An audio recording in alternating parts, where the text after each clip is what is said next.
Olá! Os meus vídeos, na parte inicial, ali na entrada, tem uma frase que diz: todos somos um. Mas aí eu fiquei pensando, será que as pessoas sabem o que significa isso? Porque essa frase, todos somos um, ela virou meio quase que uma modinha. Tem um monte de gente que fala, todos somos um, tudo que a gente faz para os outros volta pra gente, é como dar um tiro no próprio pé e tal. Mas será que as pessoas entendem realmente o que isso significa? Então vamos lá, eu vou tentar explicar isso hoje. Assim, nós vivemos num mundo completamente materialista aqui na terceira densidade. E nesse mundo, parece que eu sou uma coisa, eu sou um ser, independente de todo o resto que me cerca. Então, eu sou uma pessoa, vocês que estão me ouvindo são outras pessoas, a natureza que está à minha volta não tem nada a ver comigo, ela está fora de mim. Os animais são outros seres que não tem nada a ver comigo. E dessa mesma maneira, a gente imagina Deus, né? Muitas pessoas, eu acho que acreditam que Deus seja aquele homem velhinho, de barba branca, em algum lugar nos vigiando para nos premiar ou para nos castigar. Enfim, então essa é a visão da terceira dimensão. Nós estamos completamente separados um do outro. Nós não temos nenhuma conexão. Então, eu posso fazer o que eu quiser com os outros seres, que isso não vai me afetar. Porém, ao nível quântico, as coisas são bem diferentes. Tem até uma meditação do Deepak Chopra. Para quem não sabe, Deepak Chopra é um médico indiano que durante muitos anos trabalhou nos Estados Unidos em pesquisas e uma série de coisas. Ele é autor, eu não sei o número exato, mas eu acho que são uns 80 livros. O cara tem livro pra caramba. Ele tem uma fundação até com o nome dele e tal. E um dia eu encontrei uma meditação num dos livros dele, tá? Que agora eu não consegui mais achar o livro, mas enfim. A meditação é uma meditação quântica, que ele diz o seguinte: você olhe, por exemplo, para a tua mão. Você olha para a tua mão e você fica imaginando como se você fosse um micróbio e você fosse entrando na tua mão. Então você olha, primeiro você vai ver a pele e tal, aí você vai penetrando na tua mão. E aí você começa a enxergar células, daqui a pouco vem as moléculas, você vai entrando, vai entrando. Aí daqui a pouco você começa a perceber os átomos. O que é um átomo? É um núcleo formado por prótons e nêutrons e os elétrons orbitando ao seu redor. E aí, nesse momento, você já começa a perceber que o que mais você vê são pontos e espaços vazios.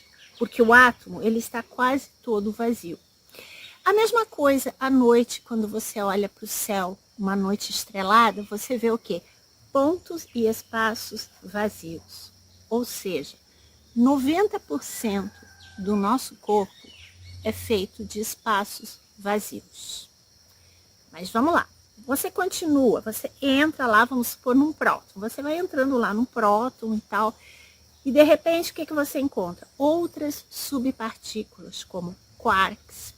E você vai entrando no quark, vai indo. Daqui a pouco você se depara, por exemplo, com um bóson de Higgs, vamos dizer. O que é o bóson de Higgs? É uma partícula que foi idealizada por um cientista chamado Peter Higgs. Por isso levou o nome nele de bóson de Higgs. E é um bóson, porque na física você tem os bósons e os férmions. Isso são partículas que estão ligadas ao seu spin. Só um pouquinho. Aluna. Então, existem os bósons e os férmions, tá? Então, esse bóson, ele ficou sendo conhecido como a partícula de Deus. Isso é uma, como é que eu vou te dizer, uma manobra, sabe? Só para vender mais, porque todas as partículas, né, vamos combinar, são de Deus, né? Mas por que o bóson de Higgs ele é tão importante? Porque ele, vamos dizer assim, é o que cria toda a massa. Ele é o responsável pela criação da massa. O que é massa? Matéria. Matéria, tá? Que os físicos geralmente chamam de massa, é a mesma coisa que matéria. Então, por isso seria tão importante. Bom, aí vamos supor assim, que você continua entrando, você entra nesse bóson. E daqui a pouco, o que você vai se deparar?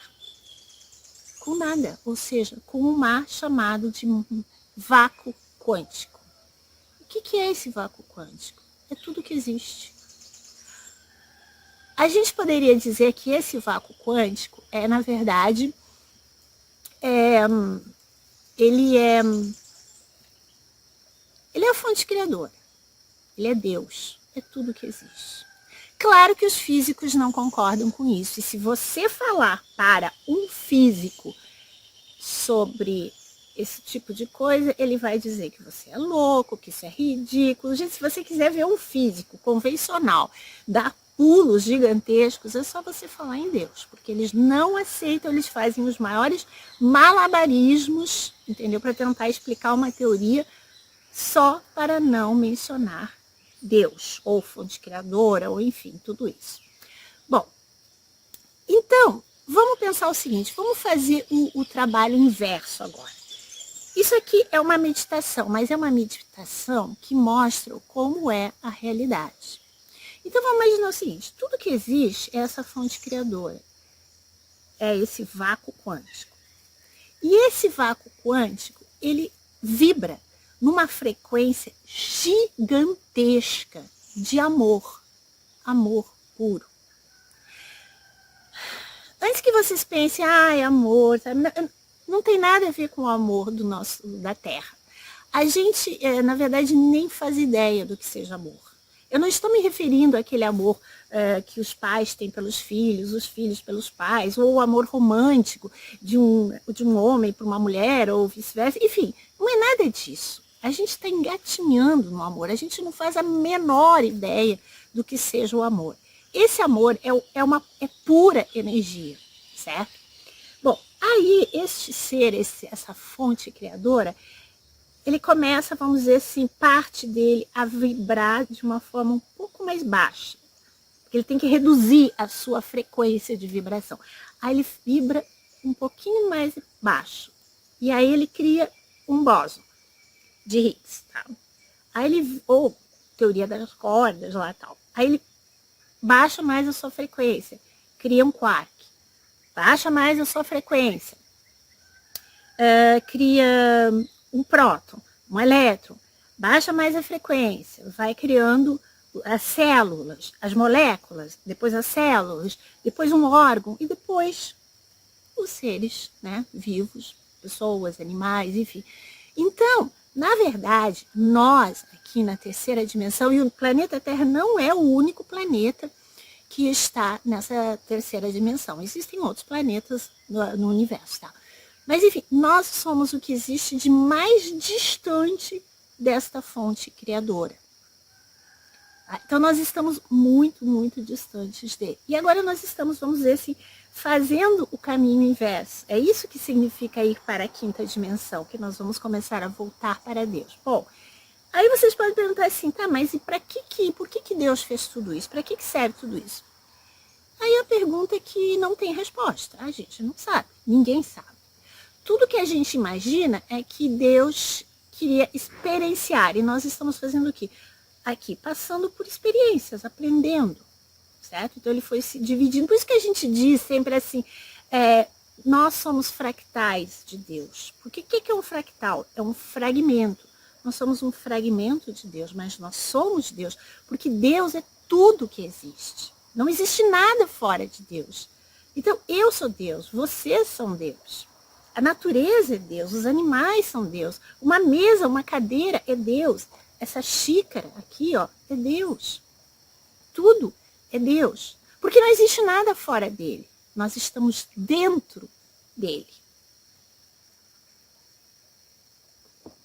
Não tem como eu fazer alguma coisa a alguém sem eu ser afetado. Porque todos nós pertencemos a essa mesma onda, a essa mesma fonte criadora. E além do mais, existem outros fenômenos, como por exemplo, o emaranhamento quântico. Tá? Emaranhamento ou entrelaçamento quântico seria melhor, né?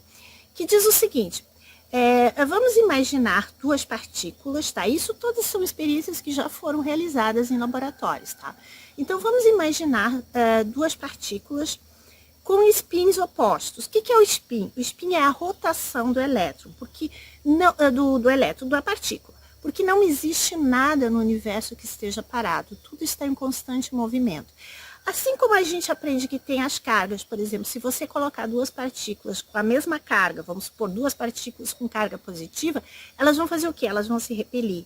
E se você colocar duas cargas com uma positiva e outra negativa, elas se atraem. A mesma coisa os spins. Se você colocar duas cargas que têm spins iguais, tá? No mesmo sentido, elas vão se repelir. E spins opostos, elas se atraem. Então, vamos imaginar que uma carga, uma partícula tem um spin assim, para cima, a outra tem um spin para baixo, tá? Aí eu vou, né, emaranhá-las aqui, juntá-las. Aí, de repente, uma partícula aqui fica aqui, vamos supor, e a outra partícula eu posso levar lá para os confins do universo. Mas assim, vamos pensar, vou levar a outra partícula lá para o Japão. Então, vamos imaginar aqui, ó.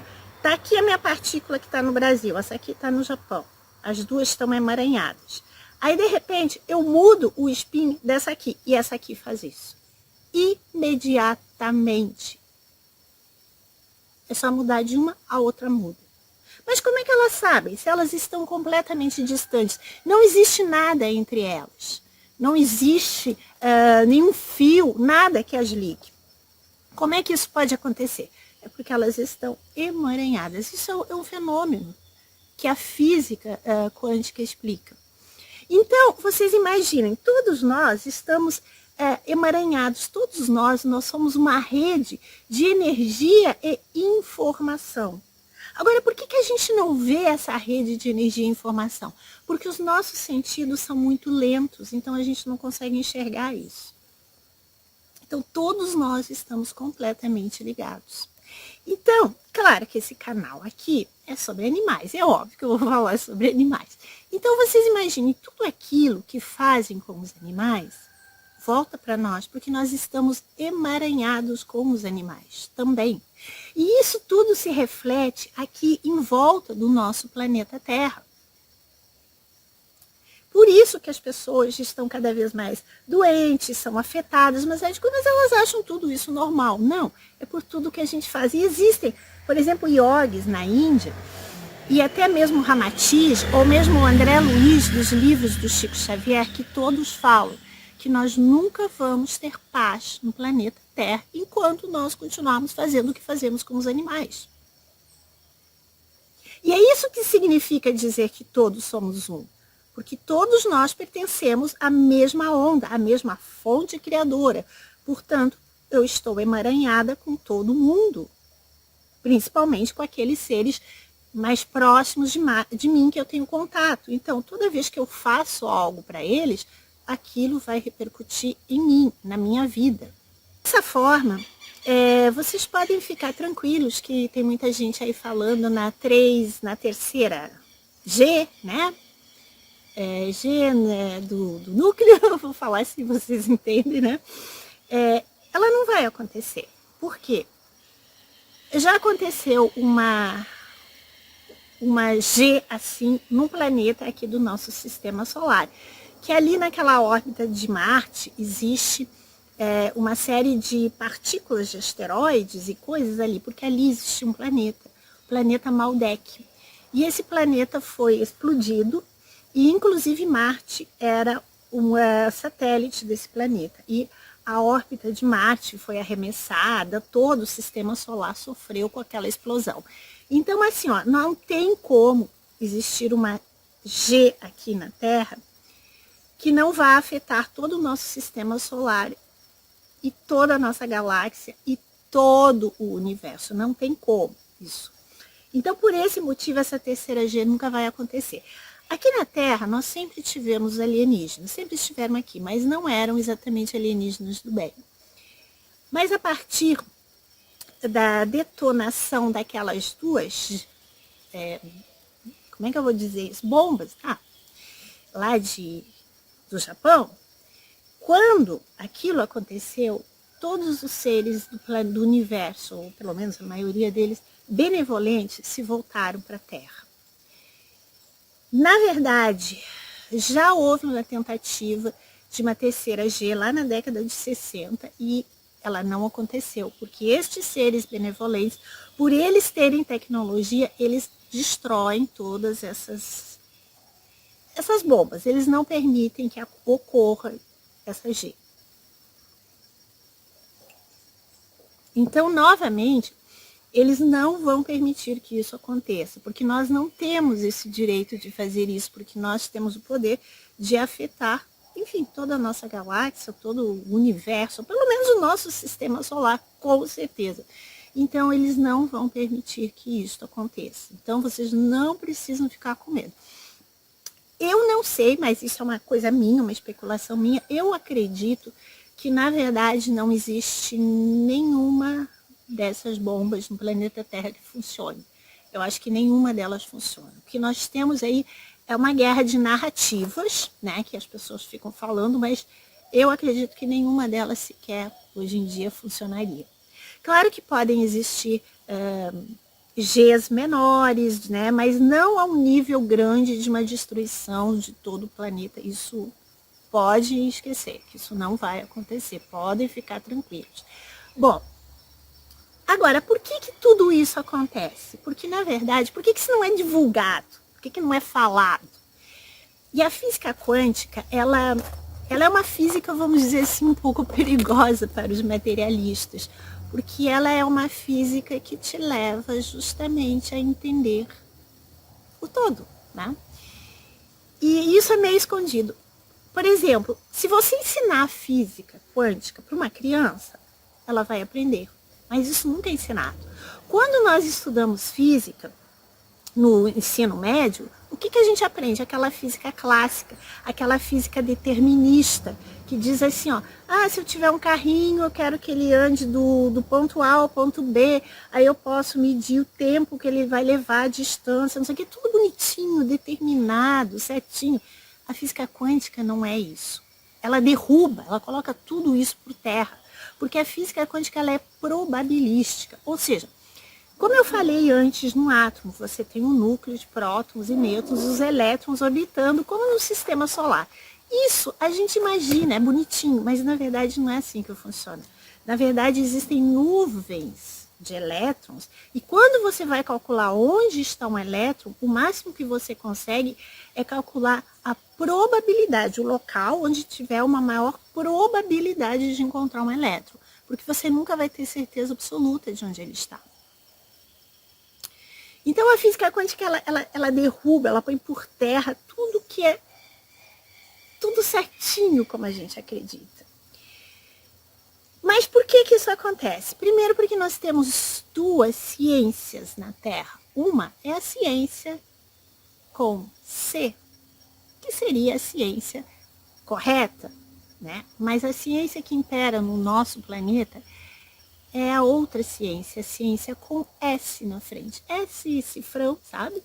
Ou seja, as pessoas, elas muitas vezes quando fazem pesquisas e descobrem coisas, essas coisas não são divulgadas, não são mostradas. Porque se forem, as pessoas vão começar a pensar, a estudar, e vai ficar muito difícil controlar as pessoas. Então, no nosso mundo materialista, você tem que ter a ideia, para que possam nos controlar, você tem que ter a ideia que tudo é separado. Então, por exemplo, você está doente, você vai no médico, você é tratado como uma máquina. Como, né? Tipo, eu estou com dor de cabeça, ele vai tratar a tua cabeça. Você não é visto como um todo, de uma forma holística.